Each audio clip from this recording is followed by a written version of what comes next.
जय माता दी। अल्टीमेट ज्ञान में आपका हार्दिक स्वागत है। दोस्तों, एक बच्चा अपनी कक्षा में फेल हो जाता है। घर पहुंचता है, जब अपने पिता को बताता है तो पिता एक ही बात कहता है कि तू मन लगाकर पढ़ता ही नहीं था, अब पास कहां से होगा। अक्सर यह बातें हुआ करती हैं। कोई भी कार्य करता है और कार्य किसी का नहीं बनता तो हम भी अक्सर कह देते हैं कि मन लगाकर कार्य ही नहीं करते।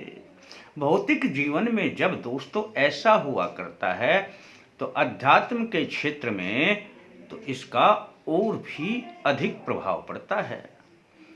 मन का जो अपना योगदान है वह आध्यात्मिक क्षेत्र में तो अत्यधिक रहता है। दोस्तों, अब मैं इस मन को किस प्रकार से लगा करके अपना यह कार्य करें कि आपका मन इधर उधर ना जाए। बस आपने यदि इस मन को 5 मिनट के लिए लगा लिया, और यही विधि मैं आपको बताऊंगा, और इस विधि के द्वारा आपका 1 सेकंड के लिए भी श्वास इधर उधर नहीं जाएगा। यदि आपने यह कर लिया प्रयोग तो आपको स्वप्न में अवश्य ही आपके देव दिखाई देंगे। अब आप जिस देव की भी साधना करते हैं, जिस देव को भी चाहते हैं कि वह मेरे स्वप्न में आए, तो यदि उसी देव का नाम लेकर के ओम श्री, उस देव का नाम लेकर के नमः लगा दें। जैसे हनुमान जी हैं तो ओम श्री हनुमते नमः, और हनुमान जी की ही तस्वीर आपने रखनी है। बस इतना ध्यान रखना, सोने से पहले 5-7 मिनट पहले ही इस प्रयोग को करना है। अब आप इसको सामने रख करके तस्वीर को और 5 मिनट के लिए इस प्रयोग को करेंगे तो आपका मन कहीं भी इधर उधर जाएगा ही नहीं, और आपको अवश्य ही स्वप्न में आपके देव दिखाई देंगे।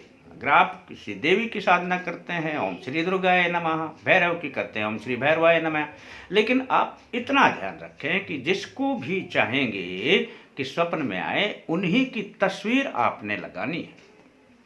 करना क्या है, बस इतना समय आपको बता देता हूँ।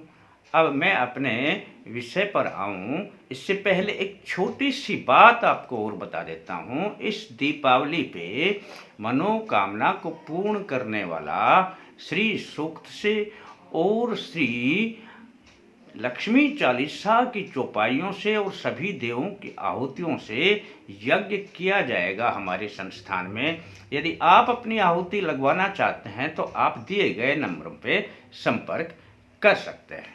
बस दोस्तों, आपने अब करना क्या है कि सामने जो मूर्ति अपनी तस्वीर रखी है तो आपने श्वास को खींचना है और छोड़ना है लंबा।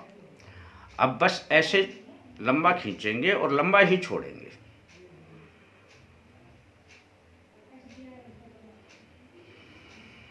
अब जब आप श्वास को छोड़ते हैं तब आपने ओम श्री हनुमते नमः श्वास को छोड़ते हुए बोलना है, ओम श्री हनुमते नमः। और जब ओम श्री हनुमते नमः बोलेंगे तो आंखें खुली रहेंगी और सामने तस्वीर पर नजर रहेगी। इतनी सी बात आपकी समझ में आ गई हो कि जब ओम श्री हनुमते, जैसे कि आपने बोलना है ओम श्री हनुमते नमः, मैं श्वास को छोड़ते हुए बता रहा हूं। ओम श्री हनुमते नमः। तो छोड़ते हुए आपकी यह मंत्र की ध्वनि इसी लयबद्धता में होगी और हनुमान जी पे आपकी नजर होगी।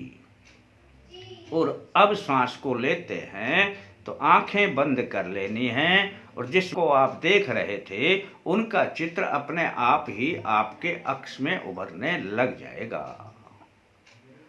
अब जैसे कि मैं श्वास को ले रहा हूँ तो आंखें बंद कर ली मैंने, सामने तस्वीर है, तो वो चेहरा अपने आप ही मेरे साथ अक्स में उतरने लग जाएगा। श्वास को लेते हुए आंखों को बंद कर लेना है, बस इतना सा ध्यान रखना है आपने। श्वास को लेते हुए आंखों को बंद कर लेना है, तो बंद आंखों में भी वो आपको चेहरा दिखाई देगा सामने जिसकी भी तस्वीर है। और आप जब फिर सांस भरने के बाद जब सांस को छोड़ेंगे तो वही आंखों को खोल लेना है और सामने चित्र पे नजर टिका देना है और आपने बोलना है ओम श्री हनुमते नमः। जरूरी नहीं है कि 5 मिनट ही करें, आप 6 मिनट भी हो जाएं, 4 मिनट भी हो जाएं, इस पे ध्यान ना दें। यदि दोस्तों आपने कर लिया तो समझ लेना कि आपको स्वप्न में हनुमान जी महाराज या जिसकी भी आप साधना करेंगे, जिस भी मंत्र को पढ़ेंगे, जिसकी तस्वीर रखेंगे, वही आपको स्वप्न में दिखाई देने लग जाएंगे। 1 दिन के अभ्यास में ना हो, 2 दिन करें, 3 दिन करें, 4 दिन करें, आपको स्वयं ही इसमें आनंद आने लग जाएंगे। दोस्तों करें साधना के, ये है छोटे छोटे टिप्स होते हैं। साधनाएं तो बहुत लंबी हुआ करती हैं, पर छोटे छोटे टिप्स हैं, इनको यदि आप कर लेंगे तो सफलता अवश्य मिलेगी।